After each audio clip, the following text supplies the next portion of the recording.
Hello everyone, welcome to SPC centre. This is Prashant Kumar. Friends, आज के इस वीडियो में मैं आप लोगों के साथ बीपीएससी की आगामी मुख्य परीक्षा को ध्यान में रखते हुए मेंस से संबंधित एक महत्वपूर्ण प्रश्न के मॉडल आंसर को डिस्कस करूंगा। जैसा कि आप सभी जानते हैं कि कल हमने जो वीडियो अपलोड किया था उसके अंतर्गत अप्रैल महीने के टारगेट के रूप में आप सभी को आईआर यानी कि करेंट अफेयर सेक्शन प्रोवाइड कराया था, और इसी आईआर सेक्शन के तहत आज मैं पहले वीडियो को आप लोगों के साथ डिस्कस करूंगा, और यह जो टॉपिक होगा वह इंडो पैसिफिक रीजन से संबंधित होगा। कल जो हमने आईआर से संबंधित लिस्ट आप सभी को प्रोवाइड कराया है करेंट अफेयर सेक्शन के तहत बीपीएससी मुख्य परीक्षा के लिए, उसके अंतर्गत इंडो पैसिफिक रीजन हिंद प्रशांत क्षेत्र भी एक महत्वपूर्ण टॉपिक है। तो इससे संबंधित प्रश्न और उसके मॉडल आंसर को आज की इस वीडियो में डिस्कस किया जाएगा। यह 17वीं बीपीएससी मुख्य परीक्षा के लिए काफी अधिक महत्वपूर्ण है। सबसे पहले यह हम लोग देखते हैं कि आखिर इंडो पैसिफिक रीजन इस बार की परीक्षा के लिए क्यों महत्वपूर्ण है। तो आप सभी जानते हैं कि इजराइल और फिलिस्तीन के बीच लंबे समय से युद्ध की स्थिति चली आ रही है, और लंबे समय से इजराइल के द्वारा फिलिस्तीन पर आक्रमण किया जा रहा है, और इसके प्रतिक्रिया स्वरूप यमन के जो हौती विद्रोही हैं उनके द्वारा भी लाल सागर में लगातार हमले करके हिंद महासागर की व्यापार को प्रभावित किया जा रहा है। तो ऐसी स्थिति में हिंद प्रशांत क्षेत्र जो है वह 17वीं बीपीएससी मुख्य परीक्षा के लिए काफी महत्वपूर्ण टॉपिक होने वाला है। तो आपको इसके सारे डायमेंशन को कवर कर लेना है। इसके एक डायमेंशन से संबंधित प्रश्न और उसका मॉडल आंसर को मैं अभी आप लोगों के साथ डिस्कस करने वाला हूं। प्रश्न है, हिंद प्रशांत क्षेत्र में उभरती चुनौतियों तथा इससे निपटने के लिए भारत सरकार के द्वारा किए जा रहे प्रयासों की चर्चा करें। बहुत महत्वपूर्ण प्रश्न है, और प्रश्न के अंतर्गत कई सारे डायमेंशन हैं। पहला डायमेंशन है हिंद प्रशांत क्षेत्र की उभरती चुनौतियां कौन कौन सी है, यानी कि हिंद प्रशांत क्षेत्र की चैलेंजेस को आपको बताना है कौन कौन सी महत्वपूर्ण चुनौतियां हैं। दूसरा, इन चुनौतियों से निपटने के लिए भारत सरकार के द्वारा क्या क्या प्रयास किए जा रहे हैं, यानी कि हिंद प्रशांत क्षेत्र की चुनौतियां और भारत सरकार के द्वारा किए जा रहे प्रयास पर आपको चर्चा करनी है। ठीक है, तो सिंपल प्रश्न है, तो इसे हम लोग डिस्कस करते हैं। सबसे पहले हम लोग इंट्रोडक्शन को डिस्कस करेंगे, ठीक है। इसके बाद हिंद प्रशांत क्षेत्र को डायग्राम के जरिए हम लोग समझने का प्रयास करेंगे, और फिर जो प्रश्न है चुनौतियां और भारत सरकार के द्वारा किए जा रहे प्रयास, इन सभी पहलुओं पर चर्चा की जाएगी। वर्तमान समय में भारत के विदेश नीति निर्माताओं और रणनीतिक समुदाय को हिंद प्रशांत जैसे सामरिक दृष्टिकोण ने अपेक्षाकृत अधिक प्रभावित किया है। लंबे समय से हिंद प्रशांत क्षेत्र जो है वह चर्चा का विषय बना हुआ है, चाहे वह विदेश नीति निर्माता हो या फिर जो हमारे सामरिक रणनीतिकार हों, उन सभी के बीच हिंद प्रशांत क्षेत्र लंबे समय से चर्चा का विषय बना हुआ है। और हिंद प्रशांत क्षेत्र लंबे समय से चर्चा का विषय बना भी क्यों नहीं रहे, अगर आप हिंद प्रशांत क्षेत्र की सामरिक स्थिति को देखेंगे, जिसे मैप के जरिए ज्यादा स्पष्ट हो पाएगी, तो अगर आप हिंद प्रशांत क्षेत्र की सामरिक स्थिति को देखेंगे तो हिंद महासागर की जो तटीय सीमा है, तटीय सीमा से लगभग 38 देशों की सीमा, 38 देशों की जो बॉर्डर है वह टच करती है, और विश्व की लगभग 37% जनसंख्या का प्रतिनिधित्व हिंद महासागर करता है। सिर्फ हिंद महासागर से 38 देशों की बॉर्डर टच होती है। तो आप इसी से समझ सकते हैं कि हिंद महासागर का कितना इंपॉर्टेंस रोल है वर्ल्ड पॉलिटिक्स में। अंतर्राष्ट्रीय समुदाय के अनुसार भारत इस क्षेत्र के रणनीतिक भविष्य को आकार देने में अपनी निर्णायक भूमिका निभा सकता है। और चूंकि हिंद जो प्रशांत क्षेत्र है वहां पर भारत एक महत्वपूर्ण कंट्री है, भारत की अवस्थिति महत्वपूर्ण है, और ऐसी स्थिति में आने वाले समय में यहाँ पर भारत की काफी महत्वपूर्ण दावेदारी देखने को मिल सकती है। अब यहाँ पर मैप के जरिए हम लोग समझते हैं हिंद प्रशांत क्षेत्र आखिर होता क्या है। हिंद प्रशांत दो वर्ड हैं, मैं यहाँ पे लिख रहा हूं हिंद प्रशांत क्षेत्र।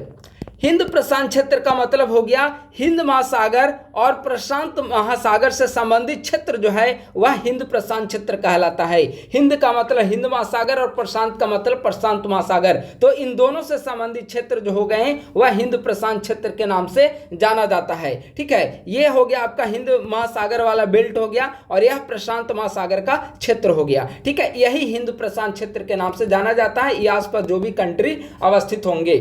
विगत कुछ वर्षों से हिंद प्रशांत क्षेत्र भू रणनीतिक रूप से विश्व की विभिन्न शक्तियों के मध्य कूटनीतिक एवं संघर्ष का नया मंच बन चुका है। चाहे वह चाइना हो या फिर यूएसए, चाहे जापान हो या फिर यूके, ब्रिटेन या फिर फ्रांस, विश्व की कोई भी शक्तियां हो हिंद प्रशांत क्षेत्र में अपनी उपस्थिति दर्ज कराना चाहती है और इसीलिए हिंद प्रशांत क्षेत्र विश्व की विभिन्न शक्तियों के मध्य कूटनीतिक और संघर्ष का नया मंच बन चुका है। अंतर्राष्ट्रीय समुदाय के द्वारा हिंद प्रशांत क्षेत्र को स्वतंत्र एवं नियम आधारित बनाए जाने की वकालत की गई है। इस संदर्भ में सर्वप्रथम इसकी चुनौतियों को समझना आवश्यक है, जो कि इस प्रकार है। और प्रश्न का पहला डायमेंशन, चूंकि हिंद प्रशांत क्षेत्र से संबंधित प्रश्न पूछा गया था तो इसके सभी पहलू का हमने यहाँ पर डिस्कस कर लिया। देखिए, यह जो प्रश्न एग्जामिनेशन में पूछा जाएगा वह जीएस पेपर 1 सेक्शन 2 यानी कि जो आईआर का सेक्शन है उसी के तहत यह प्रश्न आपको एग्जामिनेशन में पूछा जाएगा। ठीक है, तो हिंद प्रशांत क्षेत्र का हमने समझ लिया, डायग्राम के जरिए हमने यहाँ पर इसे समझ लिया है। अब हिंद प्रशांत क्षेत्र की महत्वपूर्ण चुनौतियां कौन कौन सी हैं उसे हम लोग समझते हैं। हिंद प्रशांत क्षेत्र की सबसे महत्वपूर्ण चुनौती है चीन की विस्तारवादी नीति। चीन अपनी विस्तारवादी नीति के माध्यम से जो भी हिंद प्रशांत क्षेत्र में छोटे छोटे देश हैं उस पर वह अप्रत्यक्ष रूप से अपना नियंत्रण स्थापित कर रहा है। ऐसी स्थिति में अगर चीन का एक छत्र यहाँ पर राज स्थापित हो गया तो वह हिंद महासागर, हिंद प्रशांत क्षेत्र के लिए भी वह बेहतर नहीं होगा और नहीं भारत अमेरिका जैसे देशों के लिए वह बेहतर होगा। तो चीन की बढ़ती हुई शक्ति और उसकी विस्तारवादी नीति सबसे प्रमुख चुनौतियों में से एक है। दूसरी महत्वपूर्ण चुनौती है बढ़ता व्यापार असंतुलन। देखिए, अगर हिंद प्रशांत क्षेत्र में देखेंगे तो जो मेन एक्टर हैं वे यूएसए हैं, चाइना है और इंडिया है। ये सारे जो कंट्री हैं वे मेन एक्टर हैं। ठीक है, और इनके बीच आप देखेंगे कि व्यापार असंतुलन जो है बड़े पैमाने पर है। चाइना का हिंद प्रशांत क्षेत्र के छोटे छोटे देशों के साथ चाइना का काफी अधिक ट्रेड है और भारत का वहां पे नगण्य देखने को मिलता है और यूएसए और चाइना के बीच भी इसी प्रकार का देखने को मिलता है। कुल मिलाकर अगर कहा जाए तो चाइना इकोनॉमिक ट्रेड के जरिए हिंद प्रशांत क्षेत्र में अपना आधिपत्य स्थापित करना चाह रहा है और जो भी छोटे छोटे देश हैं उनके साथ संबंध को बेहतर करके अन्य देशों के साथ चुनौती प्रस्तुत कर रहा है। अगला है समुद्री सुरक्षा। अभी हमने सबसे पहले इंट्रोडक्शन में आप सभी के साथ डिस्कस किया था कि इजराइल के द्वारा जो फिलिस्तीन और गाजा पट्टी पर जो आक्रमण किया जा रहा है उसके विरोध में यमन के जो हूती विद्रोही हैं उनके द्वारा लाल सागर पर आक्रमण किया जा रहा है। तो ऐसी स्थिति में क्या हो गया कि ये समुद्री सुरक्षा का मामला उभर कर सामने आता है। इसके अलावा देखेंगे कि विगत कई दिनों से आप देखेंगे कि 3-4 महीने में ऐसा कई बार हो चुका है कि समुद्री डाकू जो हैं, समुद्री डाकुओं के द्वारा जो भारत के व्यापारिक जहाज हैं या फिर अन्य देशों का जो व्यापारिक जहाज है उस पर आक्रमण करके उस पर कब्जा कर लिया जा रहा है। हाल ही में चीन का एक जहाज था, उसे भारत के द्वारा छुड़ाया गया जिस पर पाकिस्तानी नागरिक भी सवार थे। तो ये सारे जो चुनौतियां हैं वह हिंद प्रशांत क्षेत्र में बरकरार हैं और समुद्री सुरक्षा की चुनौती उसमें काफी अधिक महत्वपूर्ण हो जाती है। इसमें 2-3 पहलू हैं। एक तो समुद्री डाकुओं की चुनौती हो जाएगी, नशीले व्यापार किए जा रहे हैं उसकी एक महत्वपूर्ण चुनौती है, या फिर जो वहां पे हुती विद्रोही वगैरह हैं उनके द्वारा जो आक्रमण करके व्यापार को बाधित किया जा रहा है वो भी महत्वपूर्ण चुनौती है, लेकिन यह वर्तमान चुनौती में आएगा। ठीक है, समुद्री संसाधनों का दोहन अगला पॉइंट है। समुद्री संसाधन आप सभी जानते हैं कि समुद्र पर हर किसी का किसी भी कंट्री का एकाधिकार नहीं होना चाहिए, बल्कि हर किसी देश का उस पर उसके संसाधन पर समान अधिकार होना चाहिए। लेकिन चीन के द्वारा इस नीति का लगातार विरोध किया जा रहा है और चीन समुद्री संसाधन का लगातार दोहन करके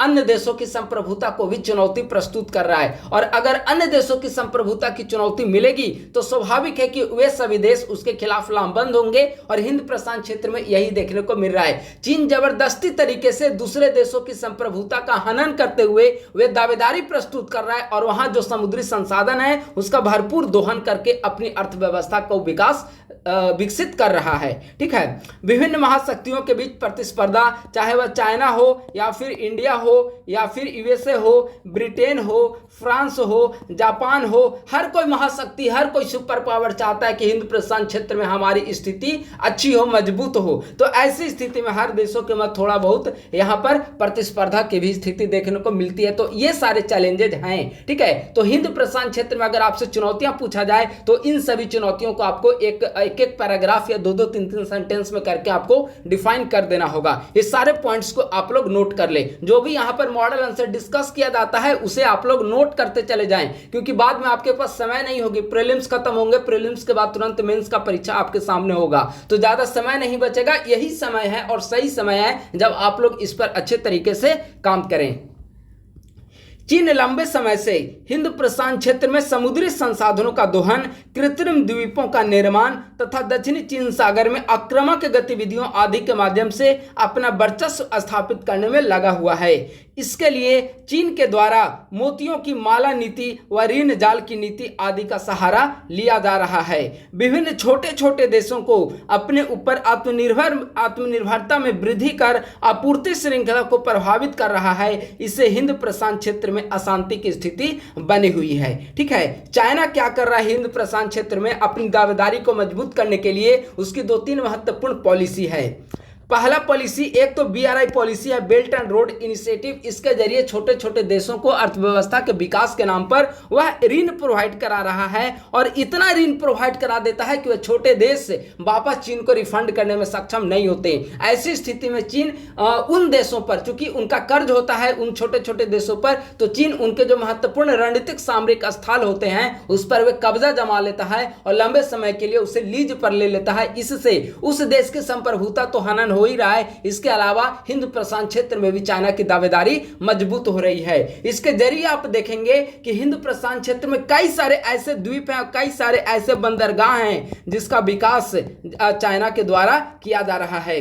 उसमें पाकिस्तान का आप देख सकते हैं ग्वादर बंदरगाह महत्वपूर्ण हो जाता है। इसके अलावा आप श्रीलंका का हम्बनटोटा भी आप एग्जाम्पल के रूप में आप देख सकते हैं, हम्बनटोटा, ठीक है। इसके अलावा आप देख सकते हैं म्यांमार का क्याओकपियू बंदरगाह। इसके अलावा आप देखिए मालदीव में भी कुछ द्वीपों का विकास कर रहा है, मालदीव में चाइना के द्वारा। इसके अलावा आप देखेंगे तो जिबूती में अपना पहला नौसैनिक अड्डा चाइना के द्वारा स्थापित कर दिया गया है, और ऐसा अनुमान है कि यहाँ पर 2000 सैनिक इसके तैनात रहते हैं। तो ये सारे आप देखेंगे कि डिफरेंट कंट्रीज में चाइना के द्वारा अपने बंदरगाहों को लीज पर लिया जा रहा है, अपनी सैन्य बेस वहां पर बनाया जा रहा है, द्वीपों का विकास किया जा रहा है, और इतना ही नहीं अपने जासूसी जहाज को भी छोड़ा जा रहा है हिंद प्रशांत क्षेत्र में। अभी हाल ही में श्रीलंका में जासूसी जहाज आया था जिसका भारत के द्वारा विरोध भी किया गया, और अभी हाल ही में तुरंत का न्यूज है कि ये जासूसी जो जहाज है चाइना के द्वारा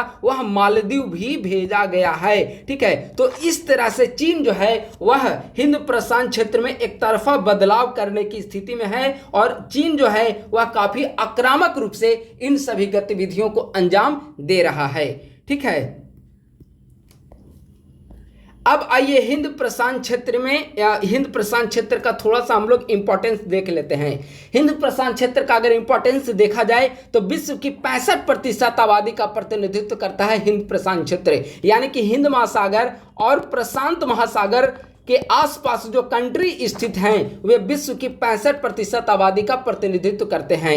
जीडीपी में इनकी 63% हिस्सेदारी है हिंद प्रशांत क्षेत्र का, और समुद्री व्यापार में 60% से ज्यादा हिस्सेदारी है हिंद प्रशांत क्षेत्र का। तो इसी से आप हिंद प्रशांत क्षेत्र का क्या महत्व है आप इसका अंदाजा लगा सकते हैं। हिंद प्रशांत क्षेत्र में भारत की भूमिका, विगत कुछ वर्षों में भारत एक महत्वपूर्ण आर्थिक शक्ति के रूप में उभरा है। इसीलिए अनेक देशों के द्वारा भारत को एशिया प्रशांत क्षेत्र में महत्वपूर्ण भूमिका निभाने वाले देश के रूप में स्वीकार किया गया है। और ये आपने कई बार स्टेटमेंट में भी सुना होगा कि यूएसए, ब्रिटेन, फ्रांस के देशों के कई नेताओं के द्वारा यह बार बार कहा जा रहा है कि हिंद प्रशांत क्षेत्र में अगर चाइना को चुनौती देने वाला कोई एकमात्र देश है तो वह कौन सा है? हमारा भारत एकमात्र ऐसा देश है जो हिंद प्रशांत क्षेत्र में चाइना को काउंटर कर सकता है। इसीलिए अमेरिका जैसे देशों के द्वारा चाइना को काउंटर करने के लिए भारत को प्रोत्साहन दिया जा रहा है, ठीक है। तो भारत की भूमिका हिंद प्रशांत क्षेत्र में काफी अधिक महत्वपूर्ण है और व्यापक भी है। भारत की व्यापक भूमिका के कारण ही एशिया प्रशांत क्षेत्र को अमेरिका तथा पश्चिमी देशों के द्वारा इंडो पैसिफिक हिंद प्रशांत क्षेत्र नाम दिया गया है। जो हिंद प्रशांत क्षेत्र है वह बेसिकली एशिया प्रशांत क्षेत्र के रूप में भी जाना जाता है, लेकिन एशिया का एक बहुत बड़ा कंट्री है इंडिया, जो कि हिंद महासागर के किनारे अवस्थित है, तो इसीलिए इसे हिंद प्रशांत क्षेत्र के नाम से भी जाना जाता है। भारत ने भी इसी भूमिका के कारण प्रारंभ से ही एक स्वतंत्र और मुक्त हिंद प्रशांत क्षेत्र की वकालत की है। ठीक है,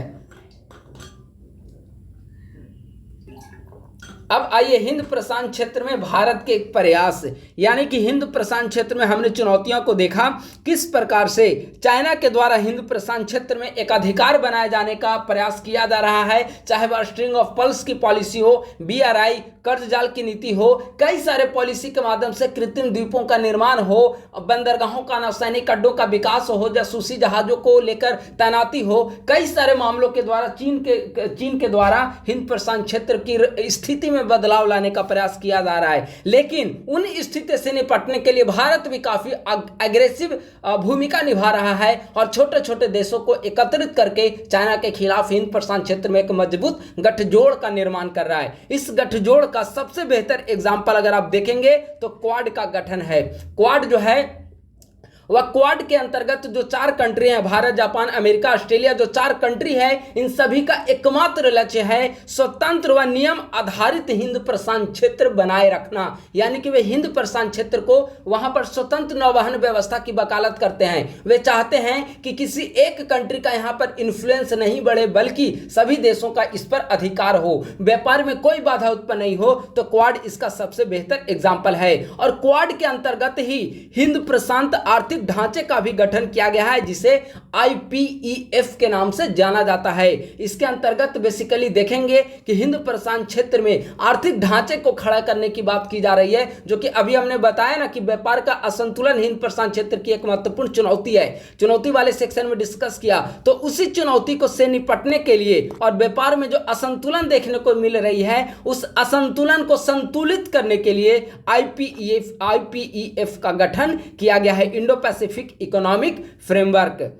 अगला है भारत जापान के साथ मिलकर रणनीतिक रूप से महत्वपूर्ण द्वीपों का विकास कर रहा है।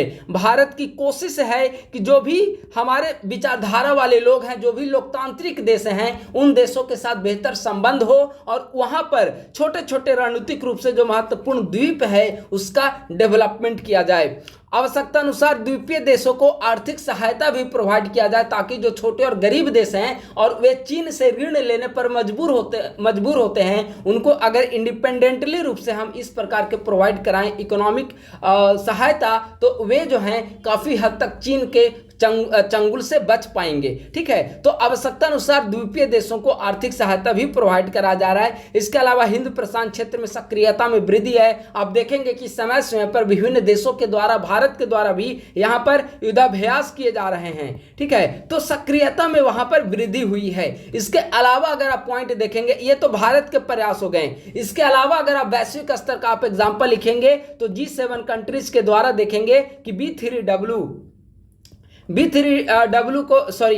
W3B का उसका यूज किया गया वहां पे, बिल्ड बेटर बैक वर्ल्ड। ठीक है, तो G7 कंट्रीज के द्वारा वहां पर इंप्लीमेंट किया जा रहा है। इसके अलावा अमेरिका जैसे जो देश हैं और जो लोकतांत्रिक देश हैं, वे चाहते हैं कि जो वहां पर हमारी विचारधारा से जुड़े हुए उदारवादी विचारधारा वाले कंट्री हैं, उनके साथ बेहतर संबंध बना रहे। ठीक है, तो एक तरह से कहा जाए कि हिंद प्रशांत क्षेत्र में भारत तो प्रयास कर ही रहा है, लेकिन अंतर्राष्ट्रीय स्तर पर भी G7 कंट्रीज के द्वारा अभी हाल ही में जो G20 का समिट हुआ था, उसमें भी नियम आधारित स्वतंत्र नौवहन व्यवस्था की वकालत हिंद प्रशांत क्षेत्र में की गई थी। तो कई सारे ऐसे पहलू हैं जिस पर काफी तेजी से काम किया जा रहा है और भारत सरकार भी हिंद प्रशांत क्षेत्र में जो मौजूदा चुनौतियां हैं उससे निपटने के लिए बहुविकल्पीय स्तर पर काम कर रही है और जिसे यहां पर डिस्कस किया गया है। निष्कर्षतः यह कहा जा सकता है कि हिंद प्रशांत क्षेत्र में चीन की बढ़ती विस्तारवादी नीति को संतुलित करने तथा हिंद प्रशांत क्षेत्र को समावेशी विकास प्रदान करने हेतु भारत की भूमिका अत्यंत महत्वपूर्ण हो जाती है। ठीक है, तो आज की इस वीडियो में हमने जो प्रश्न था उसका मॉडल आंसर को डिस्कस किया है। बेसिकली प्रश्न 2-3 सेक्शन में पूछा गया था, लेकिन अगर आप लोग इस वीडियो को सही तरीके से देखेंगे तो कई सारे सेक्शन आपका यहां पर कंप्लीट हो गया है। हिंद प्रशांत क्षेत्र क्या है, हिंद प्रशांत क्षेत्र क्या है, ठीक है, उसका क्या महत्व है हिंद प्रशांत क्षेत्र का, भारत के लिए क्यों हिंद प्रशांत क्षेत्र महत्वपूर्ण है, क्या महत्वपूर्ण उसकी चुनौतियां हैं, भारत सरकार के क्या प्रयास किए जा रहे हैं और इंटरनेशनल लेवल पे क्या प्रयास किए जा रहे हैं। ठीक है, तो इन सारे पहलुओं को आज की इस वीडियो में डिस्कस किया गया है। उम्मीद है कि यह टॉपिक आप लोग अच्छे तरीके से कंप्लीट कर लेंगे और हिंद प्रशांत क्षेत्र में फिर से एक बार कह रहा हूं 70वें बीपीएससी के लिए काफी महत्वपूर्ण है, स्पेशली जब से इजराइल के द्वारा गाजा पट्टी पर आक्रमण किया जा रहा है और उसके विरोध स्वरूप यमन के हुती विद्रोहियों के द्वारा लाल सागर में आक्रमण लगातार किया जा रहा है। तो इस परिप्रेक्ष्य में हिंद प्रशांत क्षेत्र काफी महत्वपूर्ण है, भारत का रोल उसमें जानना अति आवश्यक है। तो बस आज के वीडियो को यहीं पर समाप्त करता हूं, एक नए टॉपिक के साथ शीघ्र ही आपके समक्ष उपस्थित होऊंगा। तब तक के लिए आप सभी को बहुत बहुत धन्यवाद। इस YouTube चैनल के लिंक को अपने दोस्तों के साथ जरूर शेयर करें ताकि अधिक से अधिक संख्या में हमारे साथ बीपीएससी की तैयारी करने वाले अभ्यर्थी जुड़ सके। थैंक यू सो मच, बहुत बहुत धन्यवाद।